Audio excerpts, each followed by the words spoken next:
Hello students, welcome to my channel. आज video रे तुम मानकर साहित्य बहिर भगवान महांती रचित भारतर बुलबुल चैप्टर टीर प्रश्न उत्तर गुड़िक आलोचना करने। एक नंबर आस कथबार्ता हेबा। क सरोजिनी नाउडू पिलादिने कौन करने को अधिक भल पाउथिले? उत्तर सरोजिनी नाउडू पिलादिने अधिक कविता लिखा भल पाउथिले। ख सरोजिनी काहाकू विवाह करथिले? उत्तर सरोजिनी हैदराबाद रो जणे डाक्टर गोविंद राजुलु नाउडू को विवाह करथिले। ग कविता लिखिबा सहित सरोजिनींकर आउ केउ विषय दक्षता थिला? उत्तर कविता लिखिबा सहित सरोजिनींकर इंग्राजी भाषा रे बेस दक्षता थिला। घ सरोजिनींकर कविता और वक्तृता काहाकू अनुप्राणित करुथिला? उत्तर सरोजिनींकर कविता और वक्तृता से कालर स्वाधीनता संग्रामी माननकू अनुप्राणित करुथिला। नेहरू एवं सुभाष चंद्र बोस मध्य अनुप्राणित हेउथिले। केउ मसिया रे सरोजिनींकर मृत्यु होइतिला? उत्तर 1949 मसिया रे सरोजिनींकर मृत्यु होइतिला। 2 नंबर आस उत्तर लेखिबा। क पिलादिने सरोजिनी को तांको बापा कोठरी भितर बंद कर देथिले काहेकि? उत्तर पिलादिने सरोजिनी को अंक कसिबा पई बाध्य करी तांको बापा कोठरी भितर बंद कर देथिले। ख सरोजिनी को प्राच्य जगतर कोकिल बोली कुआ जाउथिला काहेकि? उत्तर सरोजिनींकर कंठर स्वर थिला कोकिलर कंठ स्वर भली खूब मधुर। तांको कविता रे मुग्ध होई तांकु प्राच्य जगतर कोकिल बोली कुआ जाउथिला। ग सरोजिनी काहेकि कारावरण करथिले? उत्तर सरोजिनी सत्याग्रहर नेतृत्व नेई कारावरण करथिले। घ सरोजिनी को इंग्राजी कविताटी देखि तांको बापा कोन भाबिथिले? उत्तर सरोजिनी को इंग्राजी कविताटा देखि तांको बापा भाबिथिले तांको झियो भविष्यत रे निश्चय जणे बड़ कवि हेबो। 3 नंबर सरल भाषा रे बुझाई लेखिबा। क तुलसी दुई पत्ररु बासे। उत्तर बड़ मनुष्य माने कहि जाइछन्ति तुलसी दुई पत्ररु बासे, अर्थात कौनसी पिलार भविष्यतर सुगुण ता पिला दिनरु जणा पड़े। नारी कवि सरोजिनी नाउडू भविष्यत रे जणे बड़ कवि हेबे बोली ताहा तांको पिला दिनरु जणा पड़िथिला। से सर्वदा कविता रचना करिबारे मनोनिवेश करुथिले। एकुटिया बसी गुणुगुणु होई खातारे लेखुथिले। ख से प्राच्य जगतर कोकिल। उत्तर प्रख्यात नारी कवि सरोजिनी नाउडू पिलादिनु कविता लेखिबाकू भल पाउथिले। कि दिन कि राति से एकुटिया बसी मने मने कोन गुणुगुणु होई खातारे लेखि पकाउथिले। तांकर एही कविता लेखा तांकू जणे कवि भाबरे परिचित कराइला। से केवल कविता लेखु नथिले, तांकर मधुर कंठस्वर कोकिलर स्वर भली खूब मधुर थिला।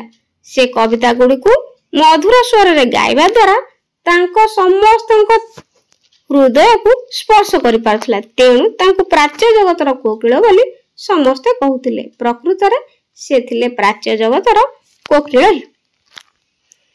ग से प्रकृत रे थिले हिराटिए। उत्तर सरोजिनी नाउडू जन प्रख्यात नारी कवि थिले। तांकर कविता लेखिबा और गाइबार दक्षता थिला। से निजर कविता द्वारा समस्त को आकृष्ट करि पारुथिले। तांको कंठस्वर कोकिलर स्वर परि खूब मधुर थिबारु तांकु प्राच्य जगतर कोकिल बा भारतर बुलबुल कुहा जाउथिला। तेबे तांकर कवित्व और राजनीतिक दक्षता देखिले एहा सहजरे कुहा जिवो जे प्रकृत रे से थिले हिराटिए। 4 नंबर आस तले थिबा शब्द गुडी को लगाई वाक्य करबा। तो ए शब्द गुडी को लगाई कि आमे वाक्य तयारी करबा। उत्साह सरोजिनी को कविता लेखिबा पई तांको मा उत्साह दियंती। स्मृति भारतवासी को हृदय रे सरोजिनी स्मृति सरोजिनी को स्मृति चिरदिन अमलिन रहिबो। प्रतिभा सरोजिनी को कवि प्रतिभा समस्त को मुग्ध करुथिला। अमलिन महात्मा गांधी को त्याग आम मानक हृदय रे अमलिन होई रहिछि। कर्तव्य समस्ते कर्तव्य सचेतन हेबा दरकार। 5 नंबर दक्षरु जेपरि दक्षता हुए सेहीपरि तल शब्द गुड़िकर नुआ रूप कौन हेबो ता पाखरे लेखिया। प्रश्न सह उत्तर जे जेउ भली भाबरे दक्षरु दक्षता हुए से भली सरलरु सरलता, लोकप्रियरु लोकप्रियता, सुंदररु सुंदरता, सेहीपरि जटिलरु जटिलता। 6 नंबर सरोजिनी जने झीर नाम को बुझाउछि। भारत एक देशर नाम को बुझाउछि। सेहीपरि आउ 5 गोटी नाम ए पाठरु खोजी तळे दिया जायतिबा कोठरी मानकरे लेखिबा। उत्तर अघरनाथ, बरदा सुंदरी, गोविंद राजुलु, इंग्लैंड, सुभाष चंद्र। 7 नंबर जोड़ा शब्दर गोटे भाग प्रजापतिर गोटे डेणारे आर भागटी अन्य डेणारे रहिछि। तो आस जेउ भाग गुड़िक जेउ भागर संपर्क अछि ताकू बाछि कोठरी भितरे लेखिबा। तो कोठरी भितरे एथरे लेखिबा हिसाब, एठी हिसाब अछि तो हिसाब पाखु आसीबो किताब, तेणु लेखा हो हिसाब किताब। सेहीपरि धां एपटे अछि देखो पिला माने धपड़ सहित संपर्क अछि तेणु धां धपड़। सेहीपरि मौज मजलिस, सेहीपरि चाटी कबाट, देश दुनिया, छिनछतर।